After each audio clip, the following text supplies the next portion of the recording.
Hello बच्चे। तो हम लोग ये पूरे अभी तक जो भी लेक्चर सीरीज हुआ है उसमें हम लोग आईयूपीएसी नोमेनक्लेचर के बारे में पढ़ रहे थे। आईयूपीएसी नोमेनक्लेचर में हमने एलिफेटिक कंपाउंड का नोमेनक्लेचर देखा।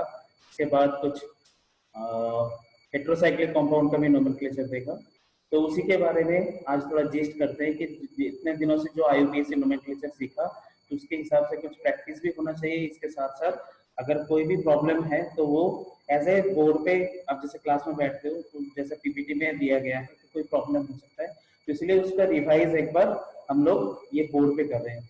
तो आईयूपीएसी के सबसे पहले फुल फॉर्म बताया गया था, that is International Union for Pure and Applied Chemistry. तो ये इंटरनेशनल यूनियन है जो बनाया गया था to rename the organic structure in a similar way throughout the world. तो पूरे दुनिया में इसी नाम से जाना जाता है ये ऑर्गेनिक स्ट्रक्चर। तो ऑर्गेनिक स्ट्रक्चर के ऐसे टाइप का नेम करने के लिए हमें कुछ बातों का ध्यान रखना है। जैसे सबसे पहले हमें देखना होगा कि उसके टाइप क्या है। टाइप में चाहे वो एलिफेटिक है या एरोमेटिक है, जनरली वो साइक्लिक स्ट्रक्चर होता है, तो एलिफेटिक है या एरोमेटिक है। तो एलिफेटिक और एरोमेटिक के बारे में आपको जनरली ऑर्गेनिक कंपाउंड के क्लासिफिकेशन के टाइम पे बताया गया था कि एलिफेटिक कंपाउंड कौन सा होता है, साइक्लिक कंपाउंड कौन सा होता है, उसमें से भी एरोमेटिक कंपाउंड कौन सा होता है। ठीक है, तो साइक्लिक या एलिफेटिक कंपाउंड होता है या एलिफेटिक और एरोमेटिक कंपाउंड होता है। तो उसके पहले सबसे पहले आपको एलिफेटिक कंपाउंड के बारे में बताया गया था। सबसे पहले आपको ढूंढना होता है यहाँ पे रूट वर्ड। रूट वर्ड क्या होता है कि जितने कार्बन नंबर होता है अगर चेन में उसको रूट वर्ड कहते हैं। जैसे एक कार्बन के लिए हम यूज करते हैं मेथ, दो कार्बन के लिए यूज करते हैं इथ, तीन कार्बन के लिए यूज करते हैं प्रो, फोर कार्बन के लिए यूज करते हैं ब्यूट, ऐसे करके पेंट हेक्स हेप्ट जो भी था वो था रूट वर्ड। और रूट वर्ड से हमें पता चलता है कि चेन का लेंथ। तो सबसे पहले जो आईयूपीएसी का आपको ढूंढना है दैट इज चेन लेंथ। तो चेन लेंथ सीधा भी हो सकता है, नहीं तो कहीं पे ब्रांचेस भी हो सकता है। तो सबसे जो लॉन्ग चेन है जिसमें कार्बन है उसे ढूंढना पड़ेगा। तो हो गया रूट वर्ड। नेक्स्ट हमें देखना पड़ेगा कि उसके अंदर कौन से टाइप के फंक्शनल ग्रुप है या कौन से टाइप के बॉन्डिंग है। चाहे वो अगर अनसेचुरेशन होता है तो वो भी एक फंक्शनल ग्रुप के टाइम पे काम करता है, अगर दूसरा कोई भी फंक्शनल ग्रुप नहीं है। अगर अनसेचुरेशन के साथ दूसरा कोई भी फंक्शनल ग्रुप है तो उस अनसेचुरेशन को जनरली कहा जाता है प्राइमरी सफिक्स और फंक्शनल ग्रुप को कहा जाता है सेकेंडरी सफिक्स। तो यहाँ पे दो वर्ड आता है, एक तो आता है प्रीफिक्स और एक आता है सफिक्स। प्री मतलब पहले, सफिक्स जो बाद में। तो पहले आईयूपीएसी के नेम से पहले जो बैठता है उसे प्रीफिक्स कहा जाता है और प्रीफिक्स में ही जनरली रूट वर्ड बैठा है। जैसे सपोज इथेनॉल, इथेनॉल का नाम है तो इथेनॉल में कार्बन है दो तो उसके रूट वर्ड है इथ, क्योंकि दो कार्बन है। और उसके बाद अल्कोहल ग्रुप है जिसका सफिक्स है ऑल। तो इसी तरह से बनता है इथेनॉल। जैसे एसिटल्डिहाइड, एसिटल्डिहाइड हो गया कॉमन नेम और उसका आईयूपीएसी नेम है इथेनॉल्डिहाइड, क्योंकि दो कार्बन रहता है इथ और उसका आईयूपीएसी नेम उसे एल कहते हैं, ए एल, तो इथेनॉल। इस तरह से ये बनता है। तो नॉर्मल प्रीफिक्स और सफिक्स पता चल गया। तो सफिक्स में भी दो टाइप का होता है, एक होता है कि प्राइमरी और एक होता है सेकेंडरी। जो प्राइमरी होता है जनरली अनसैचुरेशन को डिनोट करता है और जो सेकेंडरी सफिक्स है वो पर्टिकुलर फंक्शनल ग्रुप को डिनोट करता है।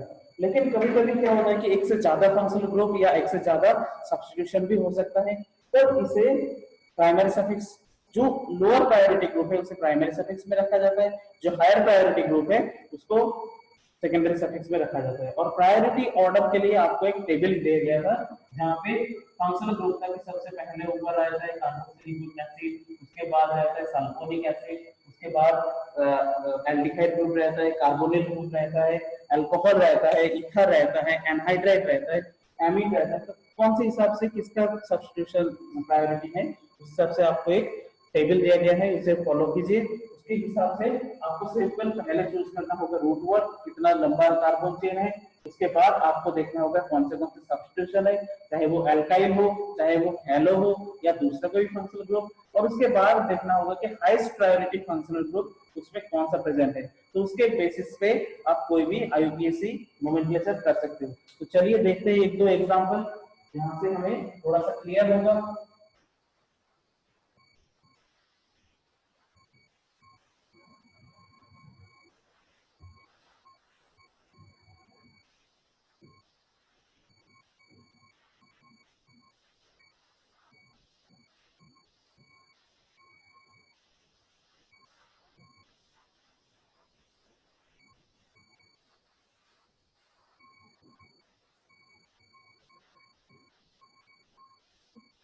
तो एक बड़ा सा स्ट्रक्चर आपको दिया गया है, ओके, जहां से देखते CH3 CH2 CH2 CH CH2 CH double bond CH COOH, okay.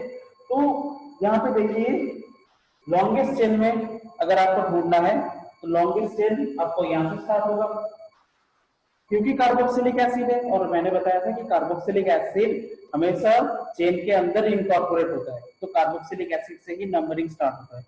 तो यहाँ से कार्बोक्सिलिक एसिड से नंबरिंग स्टार्ट करेंगे 1 2 3 4 5 6 7, तो ये 7 कार्बन का एक हाइड्रोकार्बन हो गया, और जिसमें एल्कीन ग्रुप है, दैट इज डबल बॉन्ड, यहाँ पे डबल बॉन्ड आपको दिख रहा है। तो सबसे पहले हमें क्या देखना होगा, रूट वर्ड, 7 कार्बन का रूट वर्ड क्या होता है, हेप्ट, ओके।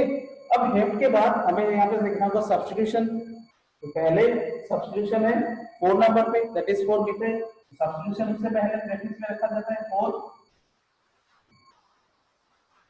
Methyl hept. उसके बाद देखो ऐसे सफिक्स के बात करते हैं, तो ये कार्बोक्सिलिक एसिड है, कार्बोक्सिलिक एसिड को लिखा जाता है ओइक एसिड।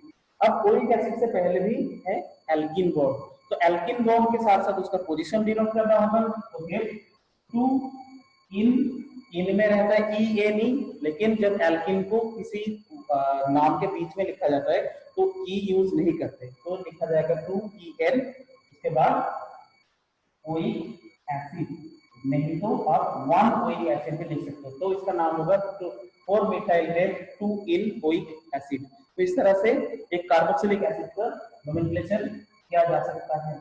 तो ये तो गया कि स्ट्रक्चर, कभी भी आपके पास हाइड्रोजन कार्बन है, ऐसे भी कभी स्ट्रक्चर हो सकता है जहां पे कोई भी कार्बन नहीं है, सपोज पहाड़ पहाड़ जैसा दिखता होगा,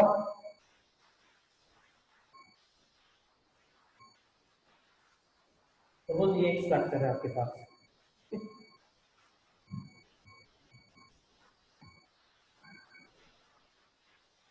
बस यहाँ पे ब्रोमीन डाल देते हैं, यहाँ पे OH डाल देते हैं, ठीक है, तो बहुत सारे फंक्शनल ग्रुप हो गया। तो इस स्ट्रक्चर का हम नोमेनक्लेचर कैसे करेंगे।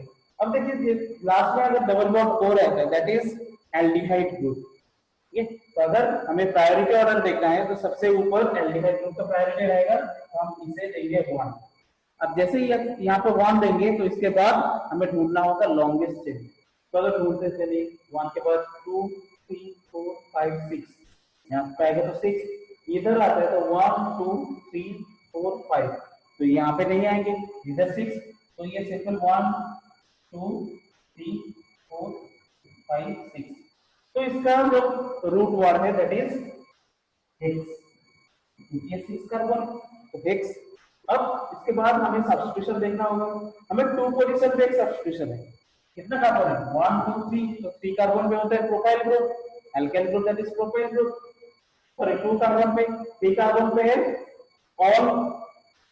अब ऑल जो OH ग्रुप है, अगर हम इसे प्राइमरी सफिक्स में देखना चाहते हैं या सेकेंडरी सफिक्स में नहीं लेते हैं, तो हम OH ग्रुप को बोलते हैं हाइड्रोक्सी ग्रुप, मैंने बताया था आपको, ठीक है। तो सिंपल एक है हाइड्रोक्सी ग्रुप, एक है प्रोपाइल ग्रुप, और यहाँ पे ब्रोमीन दैट इज ब्रोमो। तो अगर अल्फाबेटिकली अगर एक से ज्यादा फंक्शनल ग्रुप होता है तो हम देखते हैं अल्फाबेटिकली, तो अल्फाबेटिकली सबसे पहले आता है बी, दैट इज ब्रोमो, तो हम यहाँ पे लिखेंगे 5 ब्रोमो। अब नेक्स्ट एक जगह पे है हाइड्रोक्सी और एक जगह पे है प्रोपाइल, तो H पहले आता है, तो सिंपल नेक्स्ट लिखेंगे 3 हाइड्रोक्सी 2 प्रोपाइल। अब 6 कार्बन का अगर एल्डिहाइड होता है दैट इज हेप्टेनल। तो 5 ब्रोमो 3 हाइड्रोक्सी 2 प्रोपाइल हेप्टेनल हो जाएगा इस स्ट्रक्चर का नाम। तो वैसे ही अगर ये एलिफेटिक के बाद आपने कुछ नोमेनक्लेचर किया था जो आपका हेटेरोसाइक्लिक कंपाउंड का हुआ था। हेटेरोसाइक्लिक कंपाउंड किसे बोला जाता है? जो साइक्लिक स्ट्रक्चर के अंदर कोई भी हेटेरो एटम रहता है। और जनरली हेटेरो एटम कौन होता है? Any atom in periodic table other than carbon is considered as hetero atom. तो उसमें हो सकता है ऑक्सीजन, नाइट्रोजन, कोई भी halogen, sulphur, phosphorus, aluminium, selenium, जो कोई भी आप एलिमेंट ले लो, सारे के सारे हेटेरो एटम होता है। तो जनरली ऑर्गेनिक केमिस्ट्री की जो हेटेरोसाइक्लिक स्ट्रक्चर देखा जाता है इसमें कुछ हेटेरो एटम कॉमन है और वो है oxygen, nitrogen, sulphur and phosphorus. ये 4 हेटेरो एलिमेंट लेके हम हेटेरोसाइक्लिक कंपाउंड का नाम करेंगे। तो हेटेरोसाइक्लिक कंपाउंड में जनरली 2 नोमेनक्लेचर चलता है। एक तो है हैंस-वीडमैन जो आपको बताया गया था और एक है कॉमन नेम सिस्टम। हैंस-वीडमैन सिस्टम और कॉमन नेम सिस्टम। तो हैंस-वीडमैन सिस्टम और कॉमन नेम सिस्टम का फीचर्स क्या है? हैंस-वीडमैन सिस्टम में कुछ टेबल्स है जो आपको याद रखना पड़ेगा। सपोज ये ऑक्सीजन अगर किसी हेटेरोसाइक्लिक कंपाउंड में है तो उसे हम कहेंगे ऑक्सा प्रीफिक्स में। नाइट्रोजन अगर है तो उसे कहेंगे एजर, सल्फर है तो कहेंगे उसे सल्फर, और फास्फोरस है तो हम उसे कहेंगे फॉस्फर। तो इस हिसाब से जनरली कोई भी हेटेरोसाइक्लिक का प्रीफिक्स यूज होता है जो हेटेरो एटम है उसके हिसाब से। नेक्स्ट आपको देखना पड़ेगा कि रिंग साइज कितना है। 3 मेंबर्ड रिंग है, 4 मेंबर्ड रिंग है, 5 मेंबर्ड रिंग है या 6 मेंबर्ड रिंग है या उससे भी ज्यादा हो सकता है। तो उसके हिसाब से 3 मेंबर्ड रिंग तो होता है तो उसे कहा जाता है इन। उसके बाद 4 मेंबर रहता है तो रहता है ओटा। सिंपल 5 मेंबर रहता है तो वहां पे ऑल, ठीक है। 6 मेंबर रहता है तो वहां पे यूज होता है इन। ये कुछ टेबल आपको दिया गया है उसे आप थोड़ा सा फॉलो कीजिए। उसके बाद देखना पड़ेगा कि उसमें सैचुरेटेड है या सैचुरेटेड नहीं है, मतलब उसमें डबल बॉन्ड है या डबल बॉन्ड नहीं है। तो डबल बॉन्ड है या नहीं है वो एक टाइप होता है, रिंग साइज कितना होता है वो एक टाइप होता है, और हेटेरो एटम क्या है। तो ये 3 कंसीडरेशन है जो हमें सबसे पहले हेटेरोसाइक्लिक कंपाउंड में देखना पड़ेगा। Number 1 is hetero atom, number 2 is the ring size, and number 3 is the ring type।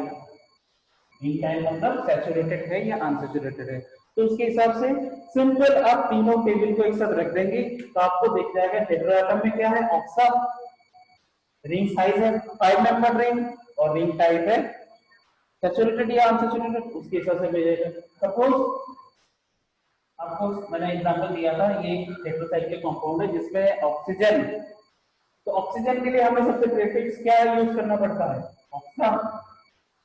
Next 4 member ring, 4 member ring को कहा जाता है एटा और एटी, और जैसे ये सैचुरेटेड तो वहां पे होता है एन, तो ऑक्सा प्लस इथेन हो जाता है ऑक्सीटेन, इसे ऑक्सीटेन कहा जाता है, ठीक है। तो वैसे ही जो 3 मेंबर साइक्लोप्रोपेन रिंग है इसे कहा जाता है ऑक्सीरेन और इथिलीन ऑक्साइड। तो ऑक्सीडेन का नाम भी ऐसे ही आया क्योंकि ये ऑक्सा प्लस 3 मेंबर रिंग को कहा जाता है इथेन, तो ऑक्सा प्लस इथेन हो गया ऑक्सीडेन, ठीक है। जैसे सपोज ऑक्सीजन कॉन्टेनिंग एक हेटेरोसाइक्लिक रिंग है, ठीक है।